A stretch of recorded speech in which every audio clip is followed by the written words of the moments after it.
Here welding na kan tan le do na ni achunga kan lon tan na tu deuh ani to do kan ti deuh char char tonga khu van ne langa so lo son sikul mu la son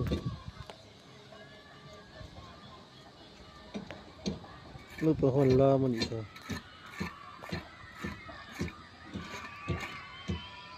tu jangil ba ya ba khi dai hi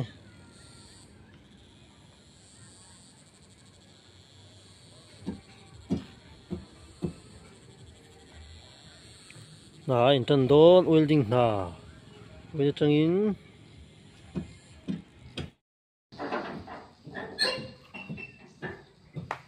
xi mình bẹng à anh mà mỗi na sang về xí à xi mà tel tel pa làm chỗ đó khu lại khu ruộng ngay lòng phura ê là một trăng xiên thì tôi chụp pa đi cái này rồi bây giờ cái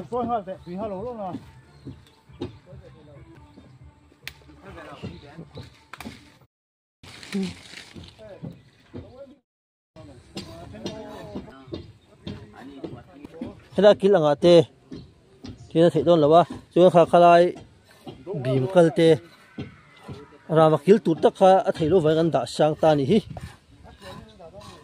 đã vắt anh ơi cái bìm here thì lạc lưỡi mới luôn cái mi chắc cái mi khi vom bùn đó nhá tiêm lại xí về phía phía rồi vậy thôi cái này là sao này cái này thôi lại cùng dễ là lâu thuộc về đấy mình cái là không cứ dễ là còn sao thì đây này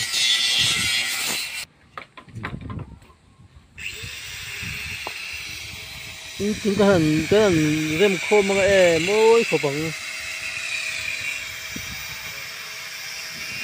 cái sụp xuống còn nó phải bị xuống rồi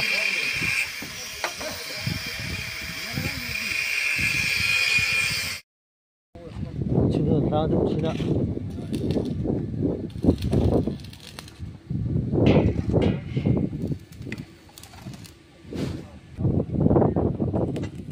ấy chỉ in này thôi đó với nó gắn là hay bị cuốn thì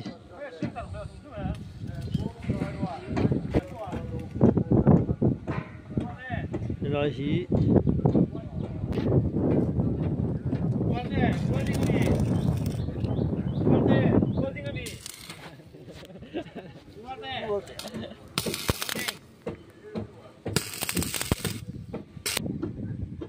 chúng bật cái lá hoa xá mà nè cứ rồi cứ đằng nó làm lẹ chủ tê là tâm à thằng húi là kia là cái làm lẹ chuan dấu thổi tổ mấy à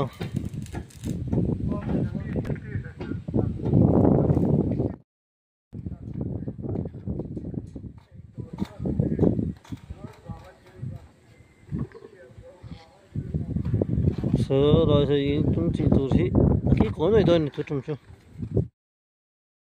đây chúng về lá của chúng chứ nó ý chúng sao bắt đầu là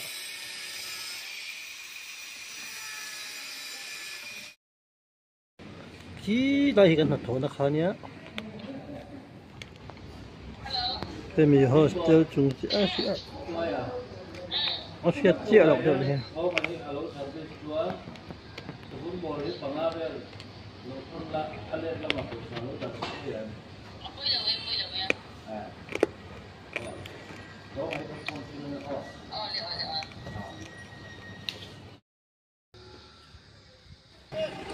mình thấy cái đó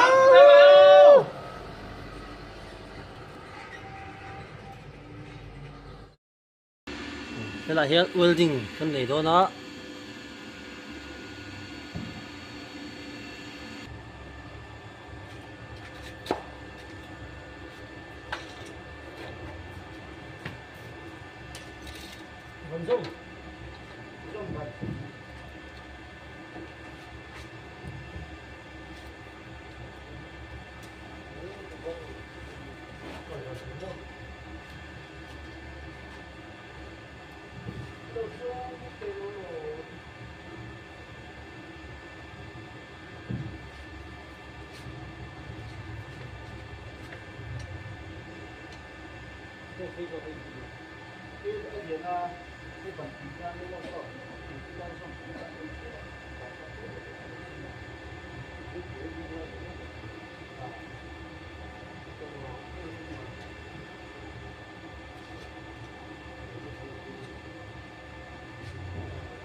Nấu đâu? Lóc nấu không? Cứ chặt cả đầu thôi nha. Đó.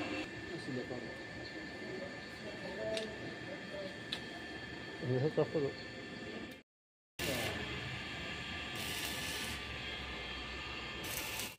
Thì ai tôi đó tập.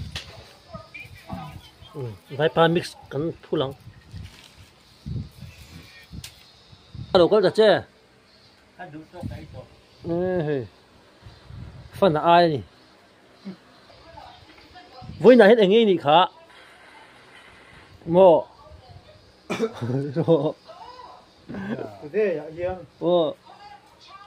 Today cho mà hiện anh ấy nhỉ khá. Chỉ là boring to cái sợi khá.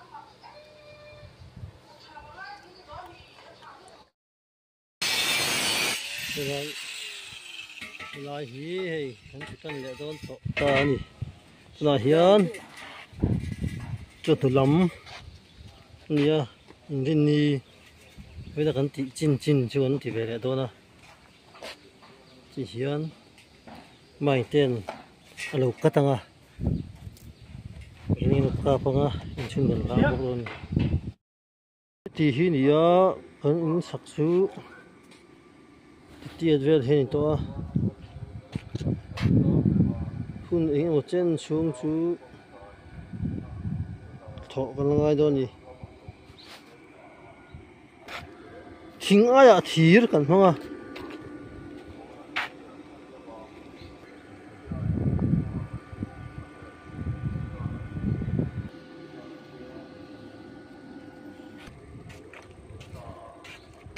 khi rồi tình kỳ Tặng kỳ.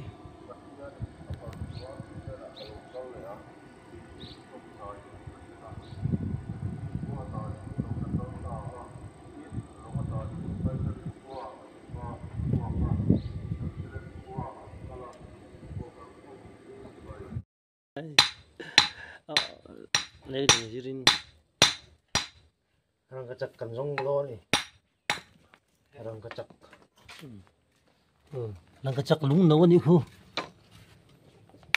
năng cái chắc không xuống